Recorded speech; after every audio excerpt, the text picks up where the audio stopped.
Saudara-saudari yang terkasih dalam Tuhan, berkah dalem. Marilah kita mengawali renungan pada hari ini dengan doa malaikat Tuhan.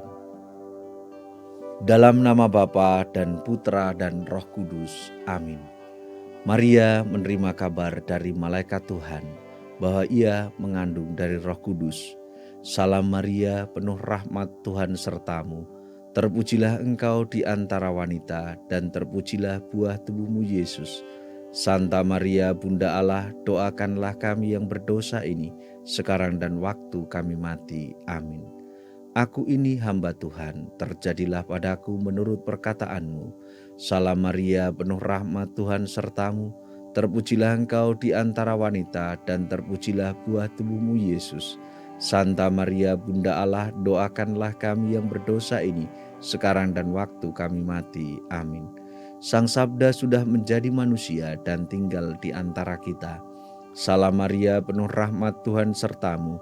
Terpujilah engkau di antara wanita, dan terpujilah buah tubuhmu Yesus. Santa Maria, Bunda Allah, doakanlah kami yang berdosa ini, sekarang dan waktu kami mati. Amin. Doakanlah kami ya Santa Bunda Allah, supaya kami dapat menikmati janji Kristus. Marilah berdoa. Ya Allah, karena kabar malaikat kami mengetahui bahwa Yesus Kristus Putramu telah menjadi manusia.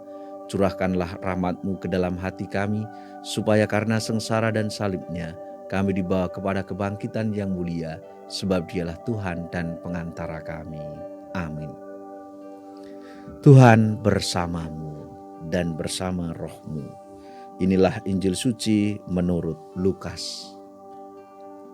Lukas bab 2 ayat 22 sampai dengan 40. Dan ketika genap waktu pentahiran menurut hukum Taurat Musa, mereka membawa dia ke Yerusalem untuk menyerahkannya kepada Tuhan. Seperti ada tertulis dalam hukum Tuhan, semua anak laki-laki sulung harus dikuduskan bagi Allah. Dan untuk mempersembahkan kurban menurut apa yang difirmankan dalam hukum Tuhan, yaitu sepasang burung tekukur atau 2 ekor anak burung merpati. Adalah di Yerusalem seorang bernama Simeon. Ia seorang yang benar dan saleh, yang menantikan penghiburan bagi Israel.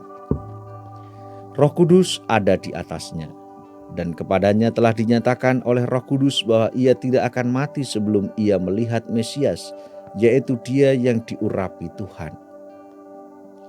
Ia datang ke bait Allah oleh Roh Kudus ketika Yesus anak itu dibawa masuk oleh orang tuanya untuk melakukan kepadanya apa yang ditentukan hukum Taurat.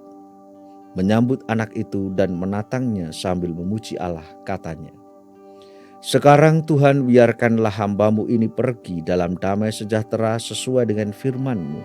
Sebab mataku telah melihat keselamatan yang daripada-Mu, yang telah Engkau sediakan di hadapan segala bangsa, yaitu terang yang menjadi pernyataan bagi bangsa-bangsa lain, dan menjadi kemuliaan bagi umat-Mu Israel."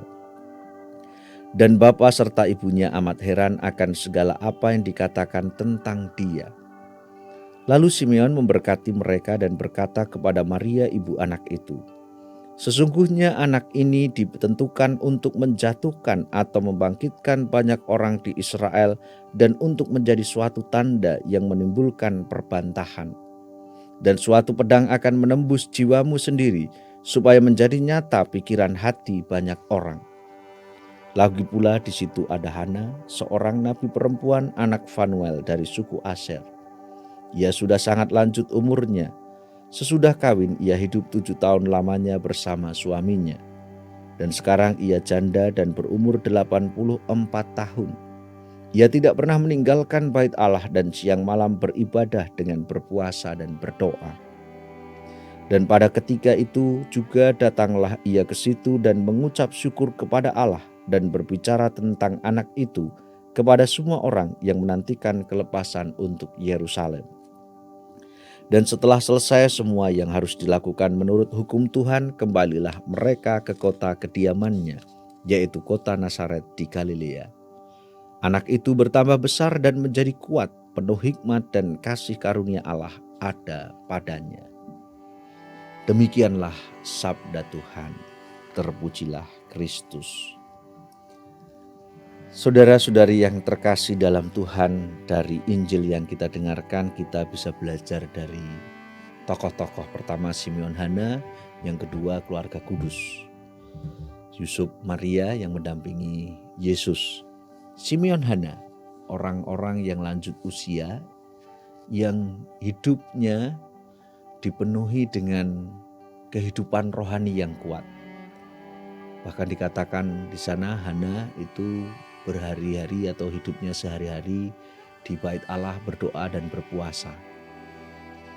Dua orang ini menunjukkan sikap penyerahannya kepada Tuhan dan ia lakukan dalam ketekunannya dalam doa. Ia percaya melalui doa itu ia mampu berkomunikasi dengan Tuhan. Kalau kita ingat kembali pengertian doa juga terpahami di sana bahwa doa itu kan komunikasi dengan Tuhan.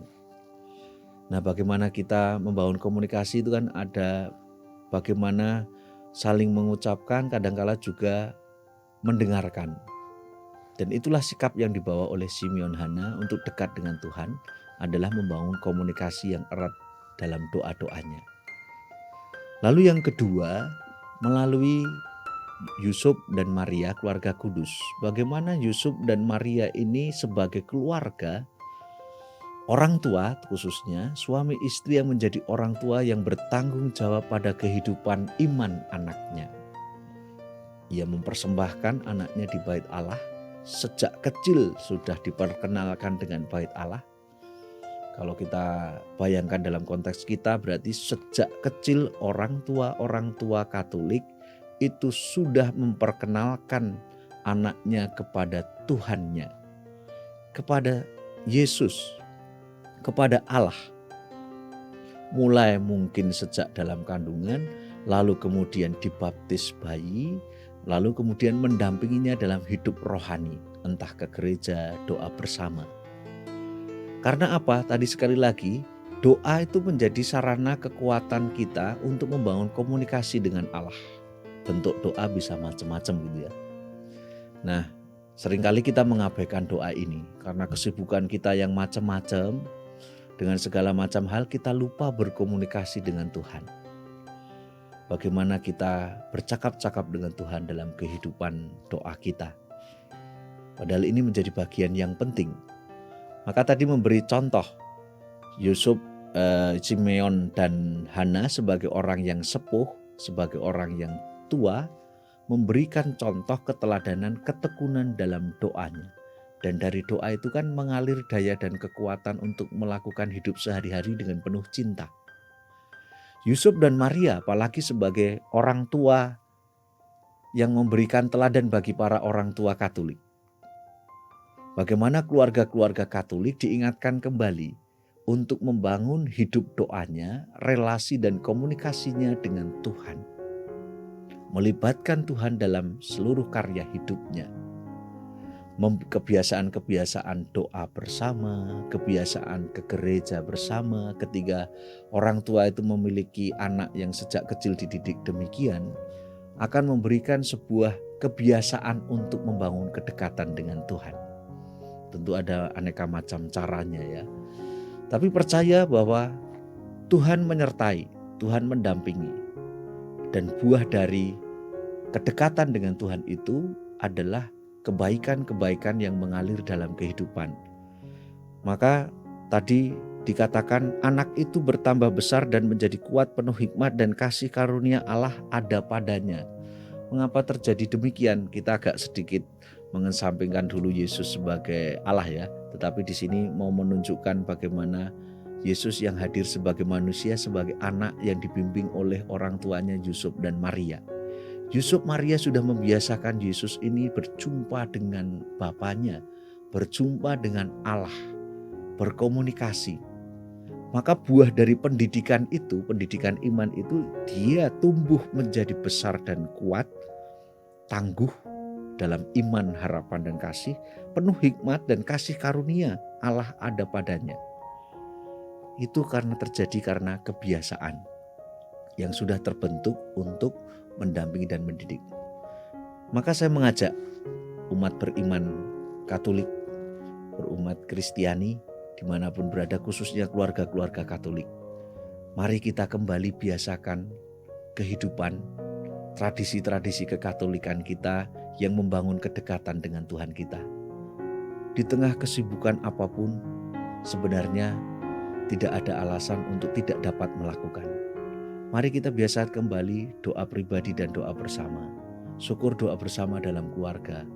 Bahkan kita meskipun berjauh-jauhan secara fisik pun, kita bisa menggunakan media-media yang ada untuk berdoa bersama. Untuk mencurahkan hati berkomunikasi keluarga dengan Tuhan. Kita biasakan kembali bagaimana beribadah, berekaristi, entah ekaristi harian, entah ekaristi mingguan di gereja. Keluarga-keluarga Katolik yang masih memiliki anak-anak kecil, mungkin baik juga diajak untuk selalu doa bersama, ke gereja bersama. Mengenalkan sejak dini anak-anak dengan Tuhannya. Mendekatkan sejak dini dengan Tuhannya. Supaya pada akhirnya di tengah segala macam kesibukan dan juga karya-karya dan pelayanan kita, tugas-tugas kita tidak pernah melupakan Tuhan. Karena Tuhan sendiri tidak pernah lupa dengan kita. Supaya kita juga tidak pernah jauh dari Tuhan.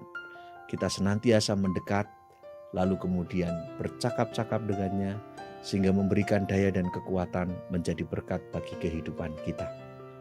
Maka marilah kita mohon rahmat Tuhan, supaya kita senantiasa membangun kebiasaan untuk mendekatkan diri dengan Tuhan. Membangun hidup rohani mulai dari keluarga-keluarga kita. Tuhan memberkati.